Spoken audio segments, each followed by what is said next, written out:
What up, African world? It's your boy Home Team here. I'm back at it with another video of African history, culture, and worldview. And today I want to talk about early African architecture in West, Central, and Southern Africa.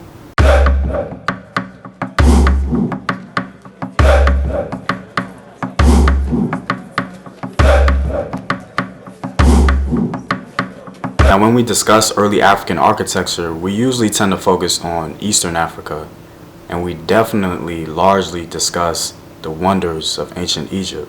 But seldom do we ever hear anybody talk about the other architecture throughout the rest of Africa. Now, there are many reasons for this, but one of the main reasons is because popular culture tends to just pretty much ignore them.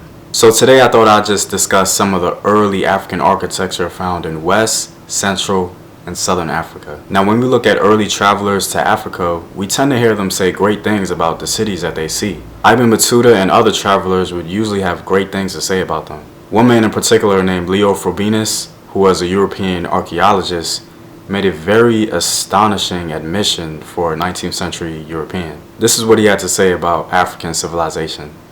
When they arrived in the Gulf of Guinea and landed at Viada, the captains were astonished to find the streets well cared for, bordered for several leagues in length by 2 rows of trees.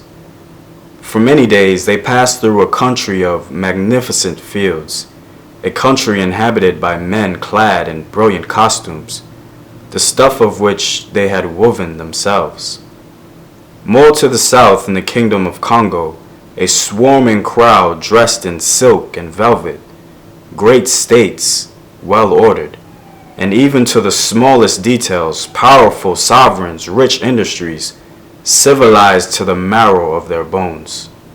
And the condition of the countries on the eastern coast, Mozambique, for example, was quite the same. What was revealed by the navigators of the 15th and 17th centuries furnishes an absolute proof that Negro Africa was in full efflorescence, which the European conquistadors annihilated as far as they progressed. For the new country of America needed slaves, and Africa had them to offer, hundreds, thousands, whole cargoes of slaves. However, the slave trade was never an affair which meant a perfectly easy conscience, and it exacted a justification. Hence, one made of the Negro a half animal, an article of merchandise.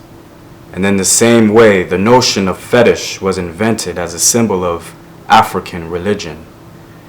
As for me, I have seen in no part of Africa the Negroes worshipping a fetish. The idea of a barbarous Negro is a European invention, which has consequently prevailed in Europe until the beginning of this century. So essentially what this European archaeologist saw impressed him so much that he was compelled to speak honestly about it. So we have to ask ourselves, what kind of things were these archaeologists and travelers seeing? Let's begin our search with West Africa with what is known as Sudano-Sahelian architecture. Sudano-Sahelian architecture is a regional indigenous architectural style attributed mainly to the Mende people of the Sahel and the grasslands of West Africa. This style is characterized by the use of mud bricks and an adobe plaster with large wooden log support beams that jut out from the wall face for large buildings such as mosques and palaces. These beams also act as support for reworking, which is done at regular intervals and involves the local community. The earliest examples of Sudano-Sahelian style likely comes from Gen around 250 BC, where the first evidence of permanent mud brick architecture in the region is attested. This style is interesting because the beams that protrude out of the mud brick structures allow for constant reworking and even redesign. So in a sense, the architecture itself allows for the very idea of evolution over time. Mansa Musa literally put this architectural style on the map with his extensive building projects in Timbuktu. The Sankore University in Mali, which is one of the 3 ancient centers of learning, was actually financed by a local wealthy Mandinka woman.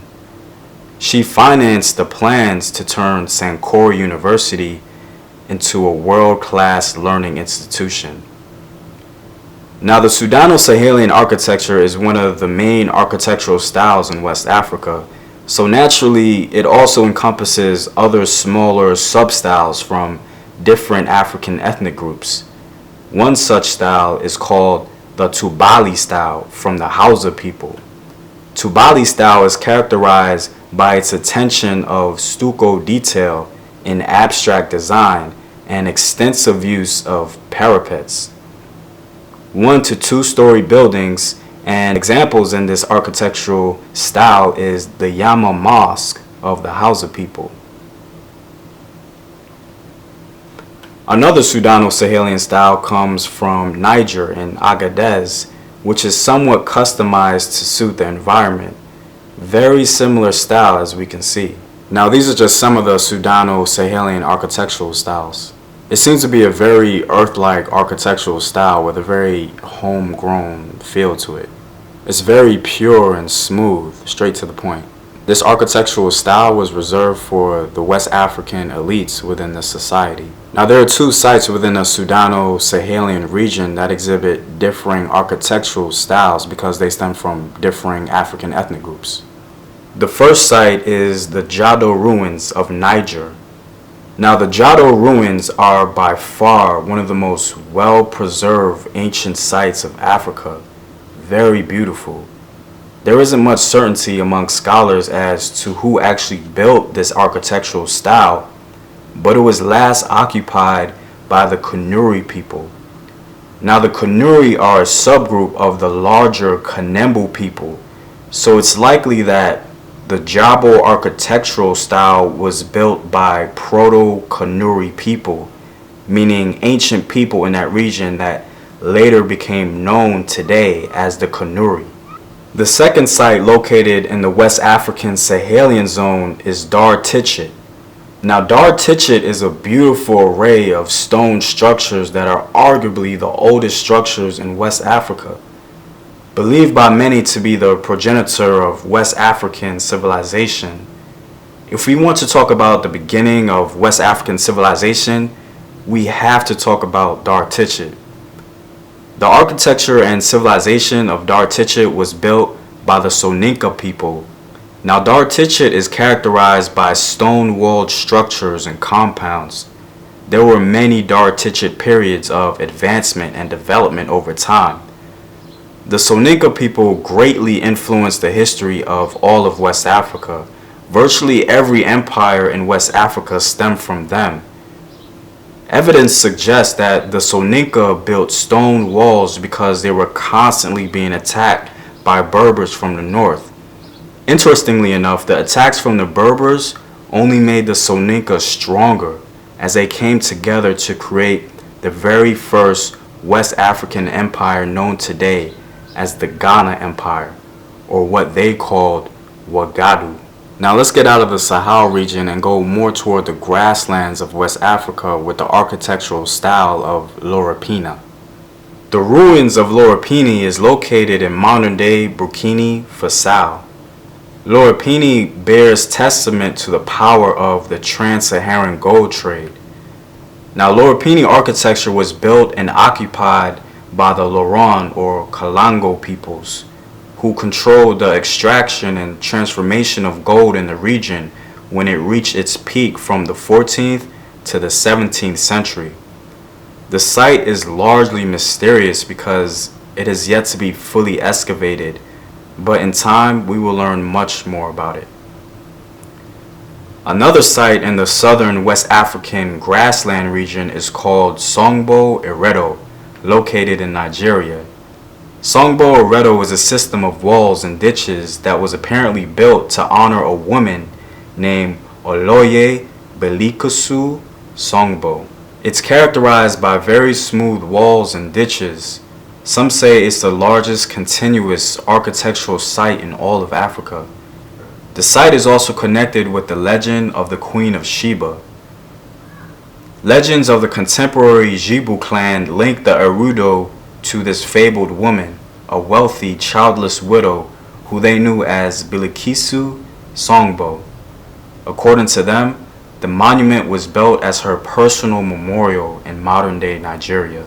I actually find it interesting that we can find these connections between numerous African ethnic groups based on one legend. Now let's speak on some of the architectural styles from Southern Africa and see if we can find some similarities between the West and the South.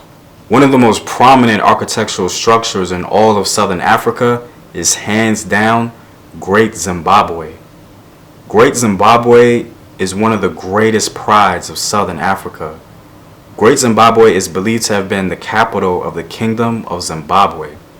This architectural style is attributed to the Shona people. The style is characterized by its tall, rounded structure. One of the most impressive things about Great Zimbabwe is that it was built without mortar, which is very impressive.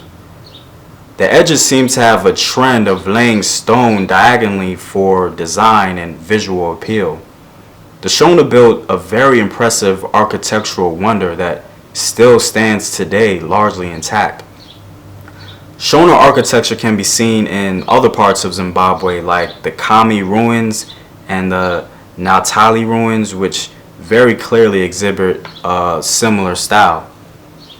I find it interesting that the diagonal stone laying architectural design present in Southern Africa amongst the Shona has also been observed amongst the architectural designs of the Soninka.